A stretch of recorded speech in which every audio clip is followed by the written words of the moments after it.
toi. D'habitude, je m'adresse à mon journal parce que quand je parle aux gens, je parle un petit peu à moi aussi. Wow. Et en fait, aujourd'hui, je vais te parler à toi, peut-être un peu plus que je parle à moi en fait. Et si tu permets bien, on va se tutoyer. En fait, mon métier me pousse à croiser toutes sortes de gens et notamment toutes sortes de profils. Et ça m'a donné en fait envie de faire cette vidéo. Alors je vais rester sérieuse 2 minutes pour le bien de cette vidéo et donc je vais la tourner un peu à l'arrache parce que je suis une meuf authentique.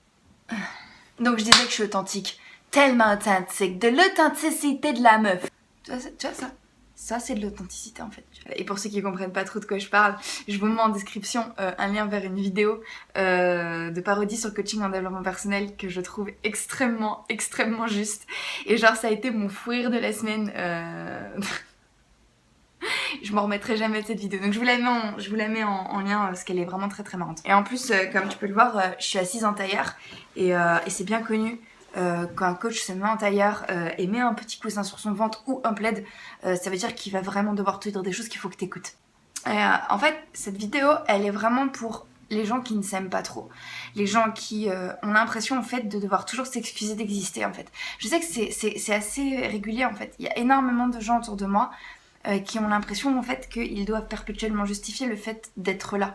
Et je sais que ça m'arrive aussi en fait. Pendant des années, j'avais l'impression de perpétuellement devoir m'excuser en fait. Devoir m'excuser d'avoir envie de quelque chose, devoir m'excuser d'être vivante, devoir m'excuser d'occuper tel ou tel poste, devoir m'excuser d'avoir tel ou tel ami ou de fréquenter telle ou telle personne ou d'avoir telle ou telle qualité. Et en fait, cette vidéo, c'est un petit peu pour vous parce que je vois un petit peu de par quoi vous passez et que j'ai déjà été à cette place là. Déjà il faut que tu saches un truc, c'est que si tu ne t'aimes pas, t'es genre loin d'être tout seul. En fait le fait de ne pas s'aimer c'est le fléau de notre société et je le dis, je le répète, notre société elle ne veut pas qu'on s'aime en fait. En fait notre société elle veut qu'on s'achète des objets et pour qu'on le fasse elle doit nous persuader d'abord qu'on n'est pas digne d'être aimé et qu'il faut acheter ces objets pour être digne d'amour justement.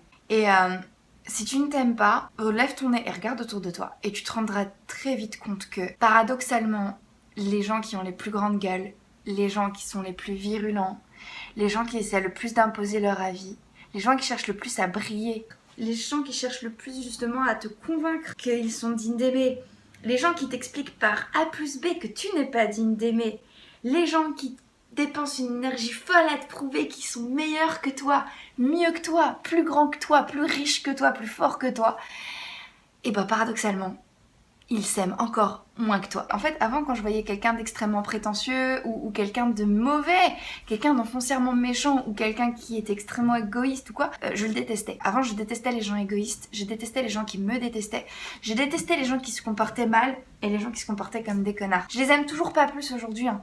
Mais maintenant, ils me font de la peine. Parce qu'avec le temps, j'ai compris que derrière toute la virulence, toute la haine de la Terre, tout le ressentiment de la Terre, toute la colère de la Terre et toutes les mauvaises actions de la Terre se cachaient des gens qui ne s'aimaient pas, notamment les haters.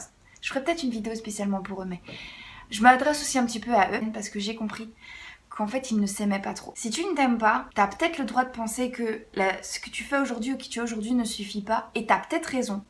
Peut-être que tu peux mieux faire en fait, mais c'est pas une raison pour te détester. En fait, ce n'est pas en t'expliquant par A plus B que t'es un connard ou en te répétant que tu es nul ou que tu n'es pas suffisant que tu vas te donner raison en fait. J'ai une collègue au bureau, elle fait tout le temps des petites bourdes et c'est rien de grave en fait. À chaque fois qu'elle fait une boulette, elle se dit ah bah non, putain je suis conne, putain je suis conne. Oh, mais non, putain je suis conne. Oh, putain je suis trop conne, mais non j'aurais pas dû faire ça. Ah mais oui c'est vrai je suis con. Oh putain je suis con. C'est genre sa phrase préférée, c'est peut-être ce que je m'entends le plus dire dans la journée. Et en fait moi qui la côtoie au quotidien cette collègue, j'ai conscience de sa valeur. À mes yeux, ma collègue est vraiment quelqu'un de super parce que non seulement elle est jolie, elle a un très beau visage, elle a des très beaux yeux, elle a des très beaux cheveux, mais en plus elle est loin d'être bête, elle est très intelligente, elle a un humour, elle est capable de sortir des blagues. Genre j'en peux plus, elle est vraiment capable de me faire chialer de rire. Et moi les gens qui me font plus rire c'est rare, donc c'est dire si c'est quelqu'un de très vif. Et en plus c'est humainement une belle personne, qui a des valeurs, qui a de l'empathie, qui a de l'amour en elle et qui en donne à plein de gens. Et malgré tout ça, ce qui pour moi fait d'elle une femme géniale, elle est convaincue de pas devoir grand chose et elle passe sa vie à être désolée et à s'excuser. Et en fait ce que j'ai fini par comprendre, c'est que la manière dont on communique avec soi est super super importante. Et la façon dont ma collègue communique avec elle-même, à savoir à se répéter régulièrement qu'elle est conne, ça fait que elle va multiplier les comportements qui vont la conforter dans l'idée qu'elle est conne. Je pense que une partie de l'amour que vous allez vous porter va notamment provenir en fait de la manière dont vous communiquez avec vous. Alors je suis désolée pour la personne qui regarde cette vidéo. Je ne vais pas te dire que si toi tu ne t'aimes pas, moi je t'aime, même si sur le papier c'est vrai, parce qu'on va partir du principe que tu m'as rien fait de mal et que moi, de fait, j'aime tous les gens qui m'ont rien fait de mal. Mais la réalité c'est pour que les autres nous aiment, il faut au moins s'aimer un petit peu. Parce que de l'amour que tu vas te porter va découler une infinité de comportements et de choses que tu vas faire qui fait que les autres après aussi vont t'aimer. Et plutôt que de te dire que c'est pas grave si toi tu ne t'aimes pas parce que moi je t'aime, je vais plutôt te donner des pistes pour que toi tu t'aimes. Et je pense que ça a plus de valeur que mon propre amour à moi, qui est bien mais pas top. Déjà, il faut comprendre une chose. C'est que si tu ne t'aimes pas, c'est que tu as une vision précise de ce qu'est quelqu'un de bien, quelqu'un de valeur et de qualité, mais que tu n'y corresponds peut-être pas. T'as forcément des valeurs. On t'a forcément inculqué depuis que t'es tout petit une certaine vision de la vie avec du bien et du mal, et avec une idée à peu près précise de ce qui est un bon comportement ou un mauvais comportement. Et il se peut, je t'invite à faire une introspection et à te remettre en question, que la manière dont tu te comportes n'est pas conforme à ta vision consciente ou inconsciente de ce qui est bien ou de ce qui n'est pas bien. Et à ce moment-là, tu as deux choix. Soit tu revois profondément ta vision de ce qui est pour toi une bonne personne et tu l'adaptes à qui tu es, soit tu fais le chemin inverse, tu te remets en question et tu travailles sur toi pour devenir une version de toi qui soit conforme à tes valeurs et à ta vision à toi de ce qui est bien et de ce qui est mal. Et en développement personnel, on appelle ça être aligné. Parfois, il arrive aussi que les autres nous renvoient une image de nous tellement pourrie qu'on en vient à se détester justement. Parce que on se regarde des fois un petit peu trop dans les yeux des gens. Voilà. Et si les gens vous renvoient à cette vision-là de vous, cela peut vouloir dire deux choses. Soit, et ne nous mentons pas, il se peut que la manière dont vous vous comportez avec ces gens justifie la manière dont ils vous voient. Peut-être que vous les blessez, peut-être que vous leur causez du tort, peut-être que vous ne les traitez pas correctement. J'arrive définitivement pas à te tutoyer. Bon, c'est pas grave. Il se peut à ce moment-là que la manière dont vous vous comportez avec les gens justifie en fait le ressentiment ou la colère ou l'image de vous très négative qu'ils vont avoir de vous. Et auquel cas, il n'y a pas de secret, je suis vraiment désolée, mais il va falloir corriger votre comportement et arrêter de blesser les gens. Pour ma part, c'est exactement ce qui se passait. En fait, les gens m'en voulaient. Bon, il y a les gens qui me détestaient pour ce que j'étais, mais ça c'est pas grave, mais avant il y avait aussi beaucoup de gens qui me détestaient pour ce que je faisais, parce qu'effectivement je leur causais du tort. Et je comprenais pas pourquoi est-ce que les gens me détestaient. Et je en fait considérais que la terre entière avait tort et que j'étais quelqu'un de super. Et un jour, j'ai fait ce qu'on appelle une vraie introspection et je me suis rendu compte que de temps en temps ma manière de me comporter causait du tort aux gens.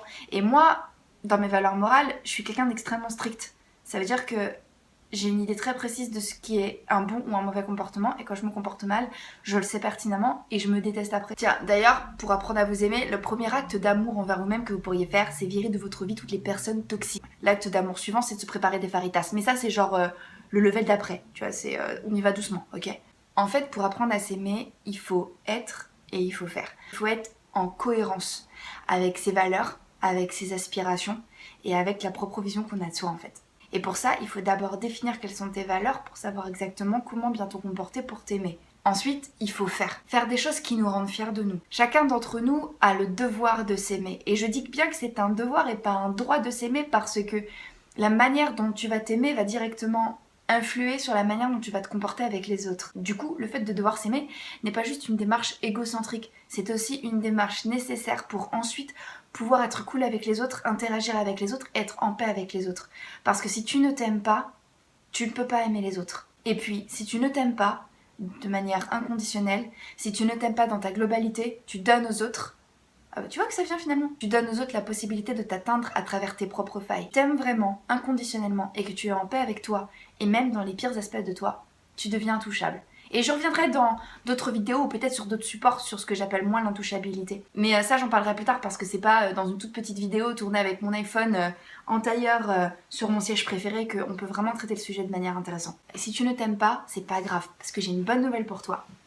C'est que c'est réversible. Cette vidéo est terminée. J'espère sincèrement qu'elle t'a donné des clés pour t'aimer et qu'au moins elle t'a apporté une piste de réflexion pour savoir exactement ce qui fait que tu ne t'aimes pas, qui que tu sois. Entre temps, je te fais d'énormes bisous, je te kiffe et n'oublie jamais que si une petite quiche comme moi y arrive, tu peux y arriver. Donc maintenant, c'est à toi de jouer.